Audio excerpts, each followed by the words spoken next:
raise to take on somebody who's been in office for 25 years. It's a lot of work. He needs to Because go. he knows how to get free media all the time. Of course. He uses the veterans, the big sports events. Yeah. You will learn that someday. No, I know, but Hopefully. so this is That's the how he incredible plays thing games. is that this campaign, we have been in every national news outlet. I was just on All In with Chris Hayes last night. It's been on CNN, the Today Show, and the fact that people are paying attention to this race is amazing because everybody said I was crazy when I first started. No, this you were good campaign. last night. But- That's why I signed up right away. Thank you, but everyone thought I was crazy and they all decided I've been to voting get involved. for Peter King for the last, I don't know, All right, I have, movies can and I ask, I have a Me question. too. Raise your hand in this room, raise your hand for a second if you voted for Guilty. Peter King in the past. Guilty. Never. Never. All right, Barbara Streisand has nothing on me with her song. that's incredible. So may I ask, when was the last time you voted for King? You don't have to answer that question, but if you do want to answer, and why did you decide to change?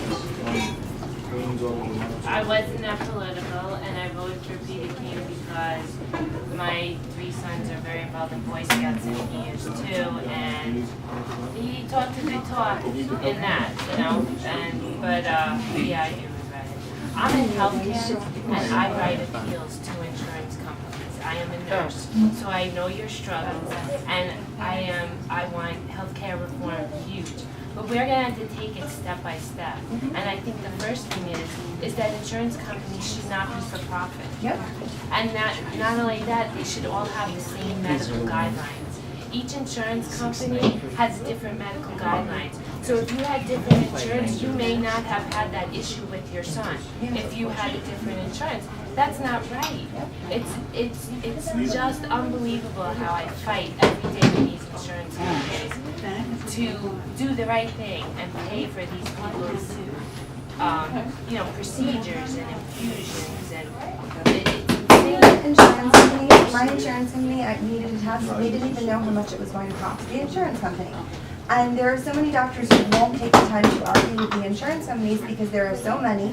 Each insurance company, it depends. You can have one procedure that will cost $1,500 with one insurance and $150,000 with another insurance company. And until you actually have a not-for-profit healthcare system and a single-payer system, But I people think are we have taking to get advantage there of. by in steps. Yeah. Because take away the, it wasn't always for profit. It was Nixon who changed that, who made healthcare for profit. I mean, gotta take that away. Until you get rid of it. These CEOs of all these major insurance companies make $60 million plus a year. Yep. UHC the CEO makes $66 million a year. Oh my And God. yet It's half Americans insane. are in And they bankruptcy. denied my niece course a that's my wheelchair. Now she has a vent.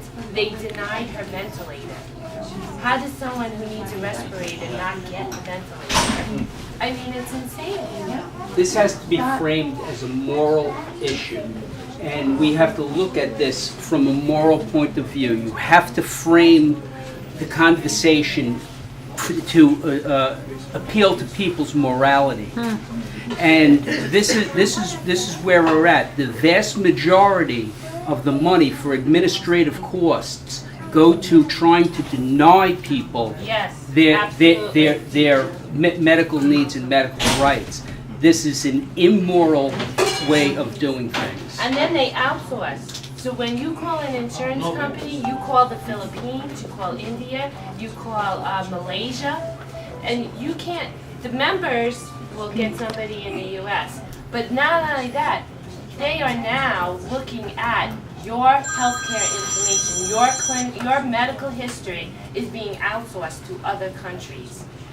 I don't understand how that's not a HIPAA violation. People in other countries do not have to sign and agree to the HIPAA law.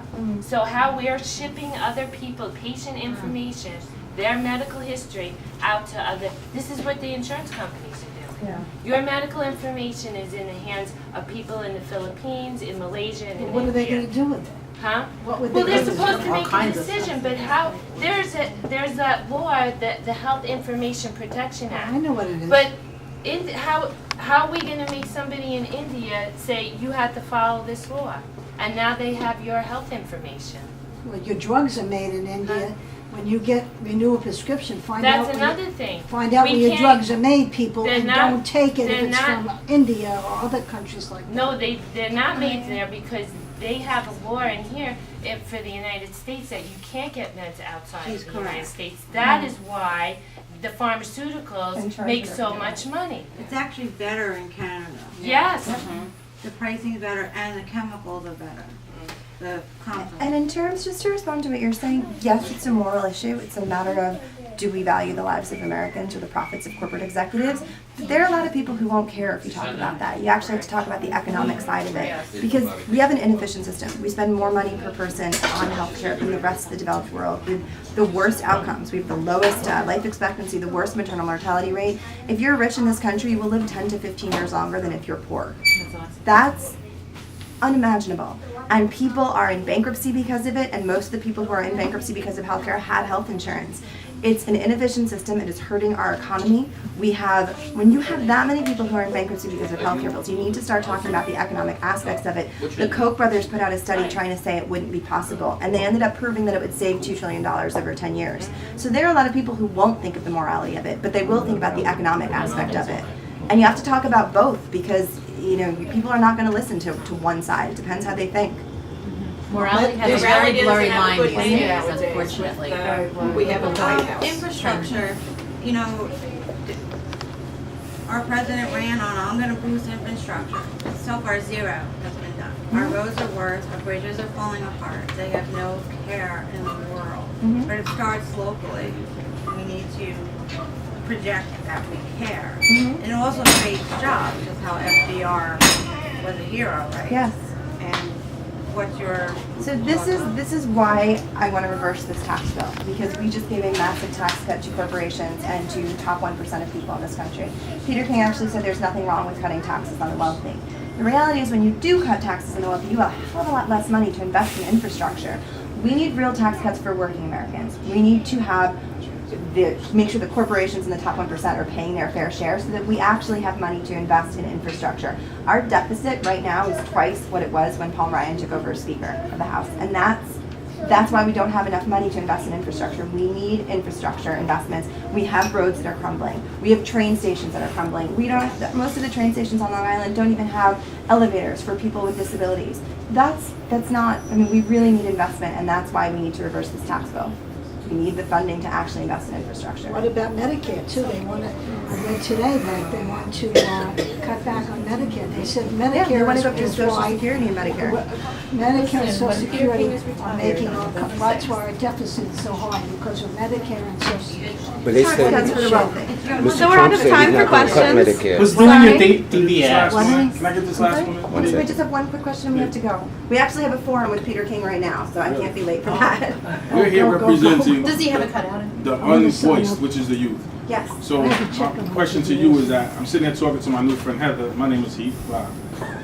Here it is.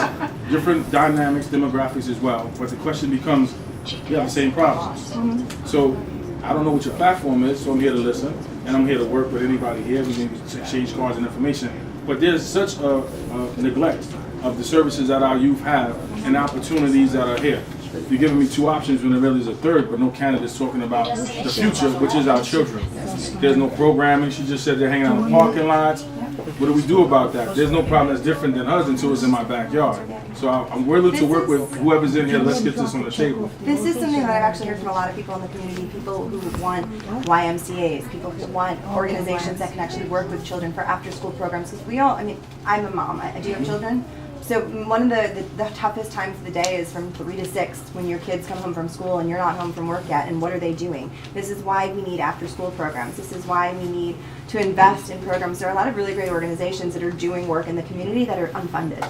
And this is something that we need, that I would work with both the county officials and our local legislators to make sure that we have proper funding for after-school programs for our children. We have programs like Strong Youth and the Council of Unity that work to keep kids away from MS-13 before they can get into the gang. Those organizations need resources. Your organization, I've just met you outside and I heard amazing things about what you do. I want to come and sit down and talk to you and meet your volunteers, because your organization needs funding to continue to do the work that you're doing. That is how we help strengthen the community.